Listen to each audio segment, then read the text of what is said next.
Good. I love this for you.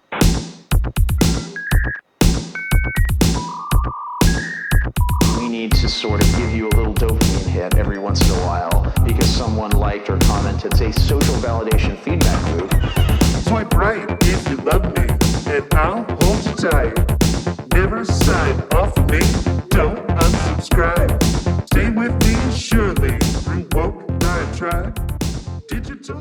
Welcome to Neighborhood Comics Convo. My name is Lee, and I'm the managing partner of Neighborhood Comics in Savannah, Georgia.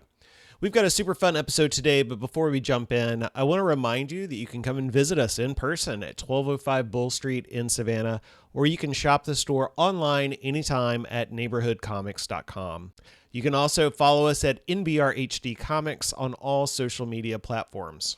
Now on to our chat with Dee about Power to the Panels Summer Book Club. Thanks for listening and the support. Every once in a while because someone liked or commented. It's a social validation feedback loop. Swipe right if you love me. The year was 1984. Famine was ravaging Ethiopia. Crack cocaine was introduced to Los Angeles. The minivan concept debuted with the Chrysler Town & Country. Desmond Tutu won the Nobel Peace Prize, and Avril Lavigne was born.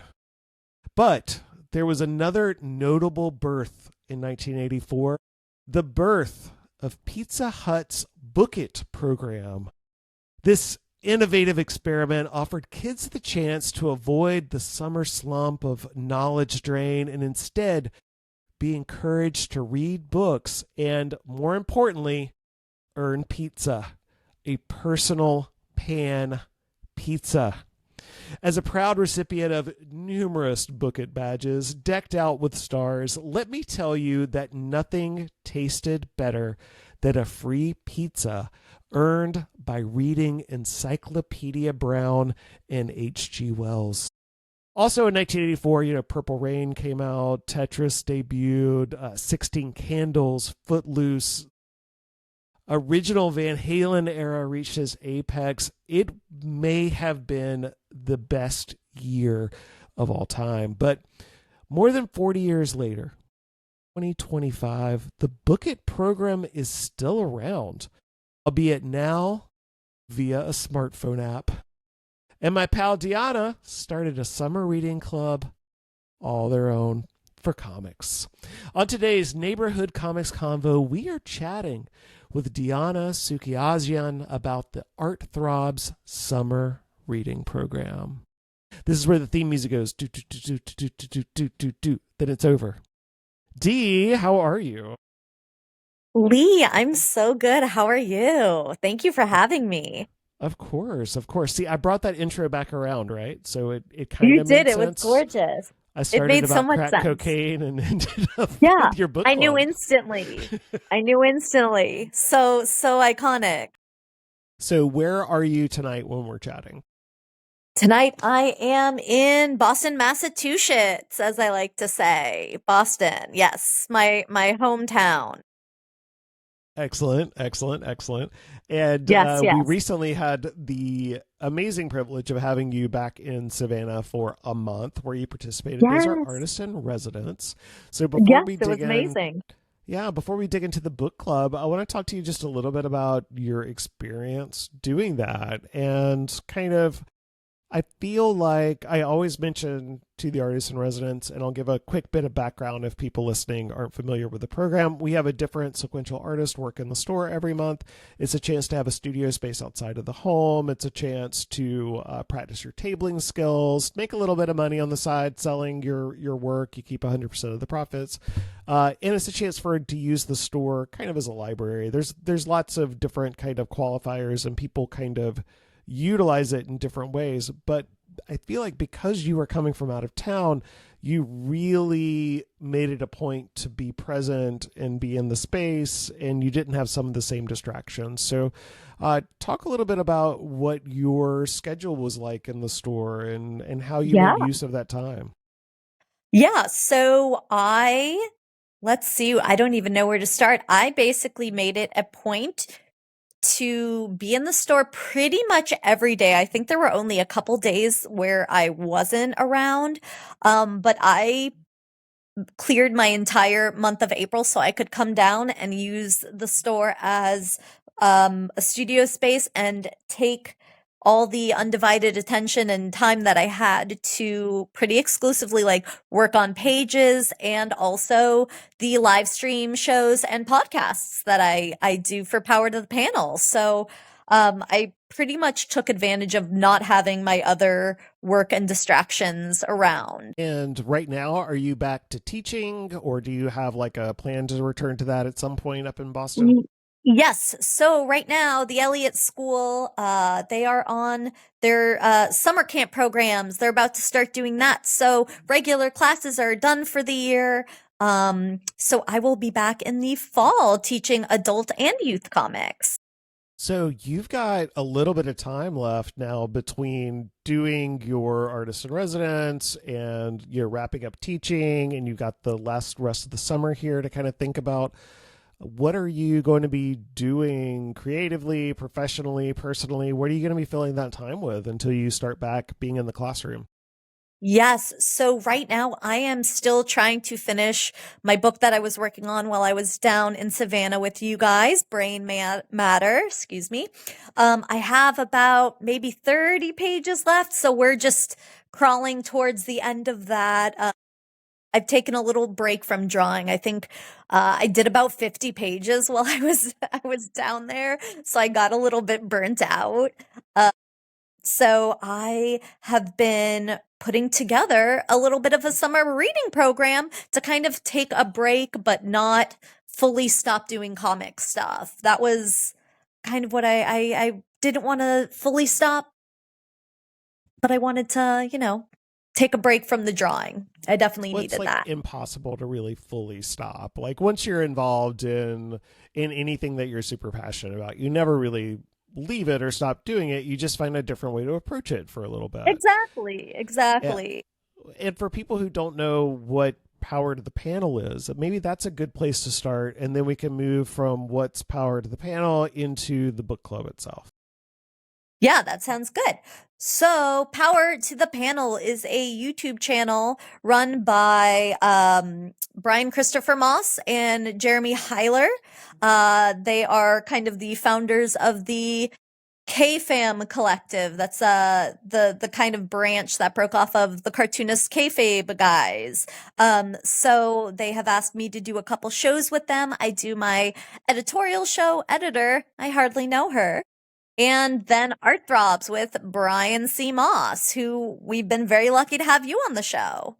Yeah, that was a lot of fun. Yeah. And people can check that out over at the YouTube channel, like you mentioned, and also in the podcast feeds and all that good stuff. So I feel like a lot of real positivity moved out of the kind of cartoonist kayfabe as that kind of expanded, and as anything does, it expands, it contracts, it moves, it changes.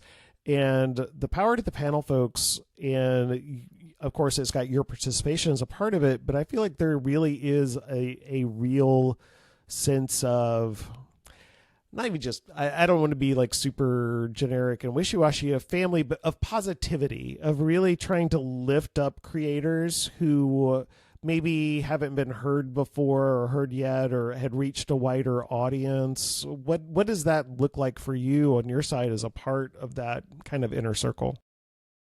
Ooh, that's a good question. So for myself, I think I'm a little bit of an outlier in the group because I did go to school for comics specifically, and I have and do work professionally in comics.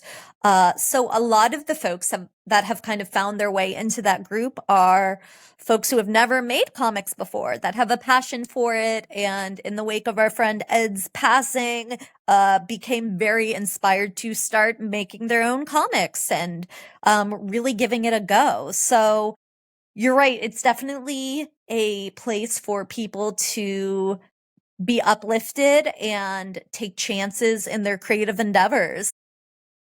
Yeah, and I think that's super important. I think especially if it's not your first act, if it's not something you kind of set out as a young person necessarily to do, or maybe you loved it as a young person, but you didn't pursue that like as a career, and it's something you came back around to maybe more as a hobby or an outlet, a chance to express your creativity, to practice up your skills, to buff it up.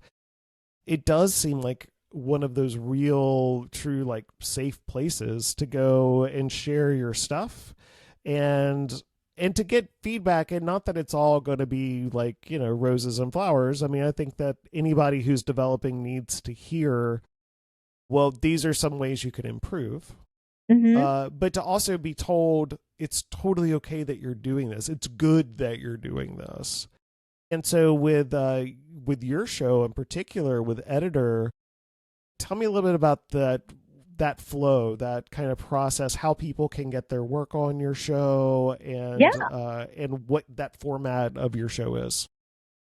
Yeah. So for my show, absolutely anybody is welcome to submit pieces they have, illustrations, comic pages, in any state. So if it's pencils, thumbs, finished pages, whatever you have, I have a Google Doc, which you can find on, I believe, powertothepanel.com.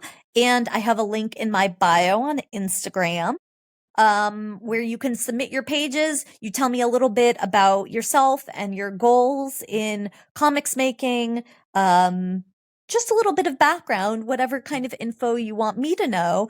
And I kind of just review and give you my editorial perspective on your work and the kind of simple or easy things that you can do to take your comics to the next step and improve. And so we've talked about your kind of the fact that you are a creator yourself. You are also an educator. You also have, worked as a professional editor in the industry, in addition to having an advanced degree in comics. Like, you're bringing a lot to the table of what you can offer people, like from a sense of professionalism and perspective and all of that. And that's always one of the things that I've really appreciated about you, is your ability to flip that professional switch and to be to use your knowledge and to help people be supportive, but also be truthful. And I really highly encourage people to check out previous episodes of the show to kind of get a feel for it, what it is that you're doing, how you do it. And what's the schedule? Like, how often do you put out shows? What's kind of the rhythm for that?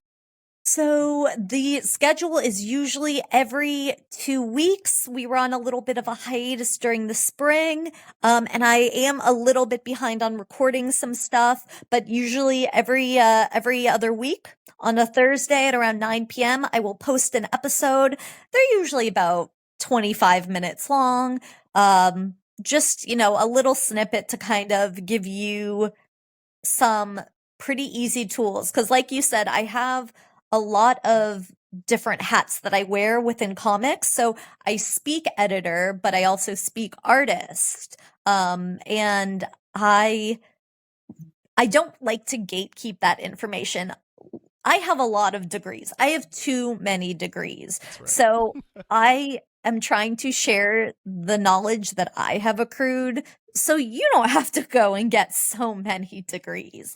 And because I love comics, that I want people to be able to make more I want to see more comics, and I like to help. So that's kind of where that comes from. Well, in a big part, I feel like, of any kind of endeavor like this, that you're creating, that you're making, that you're developing, that you're building, it's always so helpful to see what other people have done, what other people's paths have been, what other people's finished product has been, and to not necessarily emulate that, but to take little pieces that could be useful to you and incorporate in what you're doing. And there we're going to go into the Art Throbs summer reading program, because you have put together this summer reading club, if you want to call it that, where you can sign up over at powertothepanel.com. And there are, I believe it's 15 books that you're recommending people read to be a part of this club. And so if someone is interested in this, obviously they can go to the website, they can go check it out, they can see the list, they can sign up to be a part of it. But what are the kind of what's the impetus for somebody to like sign up to officially be a part of the club versus just, oh, I'm just going to follow along at home and, oh, I can read these books whenever. That's totally fine if people want to do it that way, but we have prizes that are kind of like the incentive. So if you register online, that puts you kind of like officially in the pool for a raffle for the prizes at the end of summer reading. Brian and I haven't kind of announced what those prizes are yet. We're still putting together some stuff. I know you know a couple of the things we're working on. Pizzas. But everybody gets a personal pan pizza.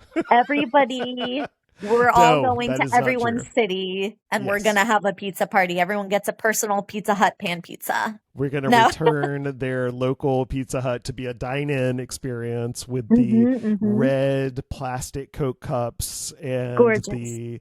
the full dine-in parlor experience. Yeah, for sure. Was a Pizza Hut that used to have those like stained glass chandeliers? Was that them? Oh, Tiffany, yes, absolutely. Gorgeous, beautiful style, high style. And the in the town of Fitzgerald, class. Georgia, there was nothing better. So, with the books that you've got on this list, one thing that struck me immediately was the fact that there is not necessarily an emphasis on, but is a higher percentage perhaps of what a lot of us in the industry might consider to be like YA middle grades, like, stuff that if you're my age, if you grew up in kind of more of a superhero era or whatever, it might just be a little surprising that, not while some of these books are often or also superhero themed, they're not necessarily in that more traditional, what we think of as that, American Silver Age comic tradition. So, but one of the things that I love about it too is that there are so many people on this list that have actually Savannah connections and SCAD connections. And I think that kind of speaks to just the role that Savannah and SCAD have been able to play in the wider comics market by trading people and getting people ready to be productive members of this bigger society. But I want to go through just a couple of titles with you and kind of, have you already read through everything in the list? Did you, or are some of these for you too? Some of these are for me too, because the ones that I picked are books that I've mostly read, and then a few of Brian's picks are ones that I haven't. So we kind of split the responsibility of choosing those. So I'm excited to read some of these books for the first time along with everybody else. That's excellent. And so, like I said, I'll pick a couple. So one is going to be the Black Canary Ignite book, which was DC, one of the first wave of DC Comics YA kind of line with 6x9 format, more of like that traditional middle grades format. That's with Meg Cabot and Cara McGee. Cara was one of the first people we ever had do a signing at the shop. So Cara always has a special place, and that was actually for this book, which was super cool to come in. Is that one that you picked, or is that one that is one that I picked, and that's exactly why I picked it, because I brought her to, I was kind of showing her a little bit around during her visit at SCAD because she's an alum. I brought her to that signing, and that is where I got my copy.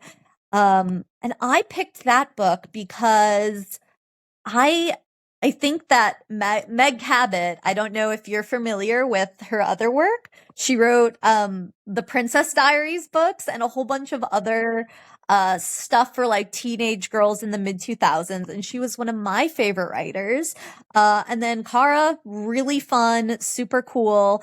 But this is also like a superhero kind of story, but not in that traditional sense. So I thought it would be kind of a good middle ground for a lot of the people who wanted to participate. There's a little bit of that superhero aspect, but also kind of like the girly pop, stuff for someone like me in it. Cara has such a great style, just personally, but of course as well, that always is going to translate into your art as well. And there's a real sensitivity and a real kind of carefulness that Kara puts into their work. And so I was super excited to see that, because I feel like that first wave of those DC books before like Gabrielle Piccolo became involved in stuff, people tend to kind of like, not necessarily forget about, but they don't get that same kind of love. So I was super happy to see that. And, pairing these kind of up and coming comic artists or non-superhero industry cartoonists with people that were from outside of the comics world, I think was another really important part of that, getting, and a lot of those folks are now regular comics people like Rainbow Rowell and all of those those wave of writers who came in and they're like, oh, this is cool, I can do this too. And awesome. Speaking of SCAD, Brian Ralph's Daybreak is on your list. It is. Daybreak, again, a really important book for kind of the history of our store. It was about a year or so after we opened that Daybreak was adapted into a Netflix show that has nothing to do with the comic book other than the Fortunately, yeah. Unfortunately so. It's a really interesting adaptation, but it is so like it's hard to even call it an adaptation. They used the name and applied it to something else. That's pretty much it. Brian got a check and he got to go out and be an extra, and I think that was we got wonderful. To see him. Yeah, we got to see him dress up as a zombie, which was great. Correct. We love that. So happy for him. Get that bread. Get that bag dry. But the original book, but Daybreak itself is a really, really tasteful, refined, simple storytelling exercise where it's not that it's like the only book that's ever done this, but you are a character in the story. Your point of view, absolutely, it's fourth you are wall. the camera. Yeah, exactly. And so the characters talk to you, or they recognize that you are in the space. And while it's definitely not necessarily what I would call an all ages book or anything like that, there is just a real quality of that kind of magic that like choose your own adventure books might have or something like that. Exactly. As an adult or an experienced reader to come into and be like, ooh, all of a sudden when that happens, when that little fourth wall falls down, you're like, okay, it's way more interesting and exciting. And I guess the Netflix show took that part of it. For sure, because it is like, he does talk to the camera in a very Parker Lewis can't lose kind of way. Yeah, that's not what this true. book is. I do want to reinforce, if you've only seen the Netflix show, you really owe it to yourself to check that out. And if you haven't seen the Netflix show, don't. No, if you want to, do whatever you want. It's harmless. But the book, I recommend the book. 10 out of 10. They're not the same thing at all. No, not at all. You of course included perhaps the godfather of Power to the Panel and the K Family stuff. You've got Ed Piskor's Hip Hop Family Tree Volume 1. Yes. For a lot of people, that was probably their introduction to Ed's work. With that coming out through Fantagraphics, right? Was the original publisher. I believe they were the original publisher for that. Ryan had originally chosen the omnibus, but that's like a $75 book. I think it's like a hardcover. It's gorgeous. Yeah. But I wanted to keep this program pretty accessible. And I don't know how much the first volume is, but it's a way less than $75, and a lot of libraries have it. Correct. That's why I was like, why don't we just break it down? It's a huge book. And for people who aren't familiar with Ed's style, that really came to fruition during the course of these books. Really interesting texture work, really interesting color palette that's used.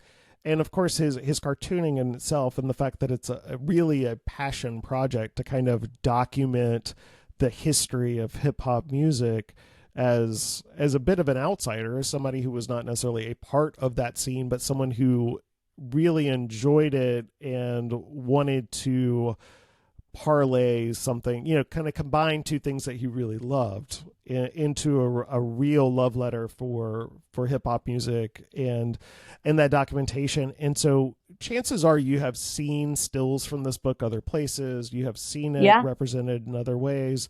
And of course, took that exact same kind of style into the X-Men Grand Design, which probably was the biggest reach thing because Marvel put it out, and that's going to have a little bit longer legs. But if you haven't checked out Hip Hop Family Tree, I'm really partial to Volume 2 because that's my era. Okay. But Okay. they're all really, really good. Look, I can read books about Ice-T. It doesn't matter who's writing it or what it's about. I will read that book front to back. That's fair. We love some Ice-T. Prince of Cats. Yes. Is that one of yours as well, Ronald? No, Wimbley's that's book? Brian's. That's Wimberly's book, right? Yeah. Yes. It's a Romeo and Juliet allegory story. Much like Hip Hop Family Tree, it's an oversized. Yeah. Yeah, it's a really, really interesting. A lot of the books on this list, if not all of them, are the books that we have people who come into the store and ask about. These really? are books that aren't necessarily, I mean, certain ones are a part of the canon, like Ghost World is a part of the canon, Klaus's Ghost World. People An indie Godfather. Yeah, people know that book. They know something about it, right? And a couple of years ago, Laura Dean Keeps Breaking Up With Me was like a big indie splash. It was such a zeitgeist book that people were coming in because they had heard about it on NPR or they had read about it on a Tumblr blog or whatever, at that point. And so that was really cool to see. So you've got some stuff with a little bit of age on it, a couple of years here, but then your Ghost World reaches back a little bit. Prince of Cats doesn't reach back that far, but reaches back a little bit. And going back to kind of that YA middle grades kind of thing, you've got Snapdragon on here. Yes, I love Snapdragon. That's one of my favorite graphic novels. I wanted to include books that I thought a lot of the audience or our specific main audience wouldn't normally gravitate towards.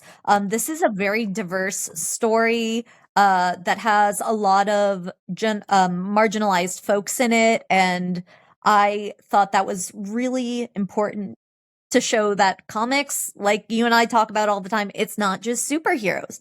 It's not just one thing, and we are all present and in those stories, and those stories are being told.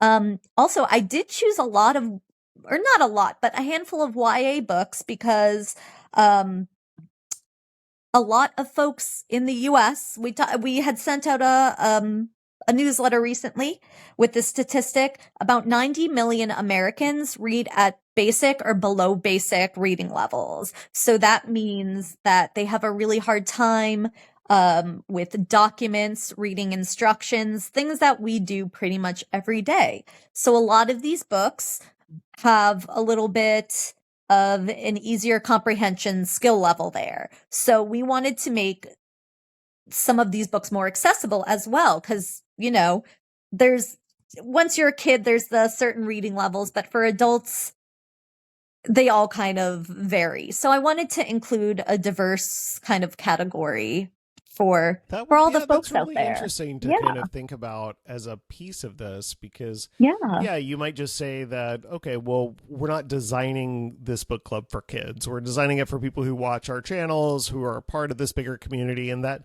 largely means adults. And so it would be really easy to make this reading list mature. Right? Exactly. Just to go through and pull like all these kind of key canon books or newer ones that might fall into that range as well. Yeah. And make it so homogenous and honestly so expected. This is it is much more interesting than I would expect an adult book club to be. And I think it's because of that. And so we've got Snapdragon, which is a really beautifully cartoon illustrated book that, like you said, presents some themes that a lot of people who grew up with superhero comics have probably never read in a book before, sadly. And so, I mean, unless they were reading, very specific titles. But you've got that, which came out a couple years ago, and then you've got the Cartoonist Club, which is the new Scott McCloud, Raina Telgemeier book. And was that one of your picks as well? Yes, that was one of my picks. I was very excited about that book because Raina is a master storyteller, and Scott McCloud is kind of the height of comics literacy. And I think this story is something that a lot of people, and not just children, a lot of folks who liked comics or like to do art could relate to. So I thought that was an interesting and fun pick. I just thought it would be really fun for people. Yeah, I mean it's on track to be one of the biggest selling comics of the Mhm. year, and Yeah. I think a lot of people don't have that kind of concept that middle grade YA graphic novels is a giant sales category for the industry. That is where the growth Listen, has been happening. that's where the money is at. That's where Yeah. the money is at for creators. I think because graphic novels, YA, middle grade, are also becoming tools for the classroom. They're becoming a more mainstream tool. Like we were saying about like issues with literacy, there are a lot of students who are insecure readers, right? Yes. And if you are an insecure reader, you're someone who maybe has a hard time reading and you don't love reading. I think comics is a really great tool to help you fall in love with reading. Because for some people, it's really hard to paint a picture when you're just reading prose. But when you are reading a comic, there is that additional layer of information. There's a visual story. So if you are having a hard time kind of comprehending a little bit of a story, you're able to get context clues from the art, from those visual cues. And I think that can help kind of build the confidence for young readers. So I think that's also part of why these younger graphic novels are there's such a boom. It's because teachers are starting to realize that they're a very useful tool in the classroom. And for me there's the imagination side of it too, right? So it's Mhm. one thing to comprehend it and to have that kind of processing, the synapses firing in your brain, right? But comics are able to, it's that bridge between a prose novel, just words on the page, and watching a movie. It's like you said, it's like giving you these tools, these descriptors, but it's still up to you to fill in the blanks. What happens in the gutters, that Mhm, still mhm. happens in your mind. And I think for a lot of people, not just kids, that willingness or that ability to tap into the imagination, to that kind of more creative side of themselves, for Yeah. whatever reason can be really hard. And so with comics, with graphic novels, with cartoons, with this format, it's a really great shorthand to kind of let those muscles get exercised that maybe they don't get moved in the same way otherwise. Absolutely. Um, so with the rest of the books on the list, I mean, you've got some Jorge Corona, you've got, again, another SCAD connection with Scotty Yeah, Young writing this time. absolutely. People know Scotty obviously as an illustrator and a cartoonist as well, but also as a writer. What are pick one or two others just kind of from your list, and what are you really excited about to see people's reactions to, like, that are a part of this community and this writ large that anybody can join? Is there either your pick or one of Brian's that you're like, oh, I'm really really curious what people are going to think about this one? That's a good question. I'm trying to remember everything that is on the list. I think And for I'm trying not to myself, spoil everything for people, but yeah. yeah, I think the one I'm most excited to hear people's thoughts on is probably Snapdragon, because that is a really interesting and unique story that I think a lot of our audience and a lot of people kind of haven't um had too much of an experience with. And it is, a middle grade YA novel. So I'm interested because a lot of our audience likes the very classic traditional kind of either superhero comics or the huge indie folks like Klaus or the Los Bros, who we have on the list as well. But I think that's probably the book that I'm most excited to hear people's thoughts on. Interesting. So that is Yeah. cool because I do think that that diversity of the list, and not necessarily in this case, not even the diversity of the storyteller and the protagonist, but really the fact that you're not just kind of pointing people to all the same, even like size, format, style, of course, across the board. A lot of these are combinations of people coming together to work, but some are strict cartooning and what that actually really means and how to put that together. I know you're not ready to announce the prizes yet, but there are going to be some incentives for people to participate. Will there be like, what's the check-in kind of process like? Obviously, everybody's up to their own, like, just don't lie about reading a book, but Yeah, so for that, it's kind of like at the library. This is very, very inspired by like your traditional summer reading. You fill out your form, you go to the library, you show them, and they give you your little prize or whatever. So I have created a document that is a summer reading log, that people can kind of fill out at their leisure. Summer break is approximately 10 weeks, so the minimum you have to read is 10 books. And if you don't read them, you're kind of only cheating yourself, because these are really amazing books and they're not that hard to read. They don't take a ton of time. So I think that you're really only cheating yourself if you are, a cheater. But yeah, you can read these at your own leisure.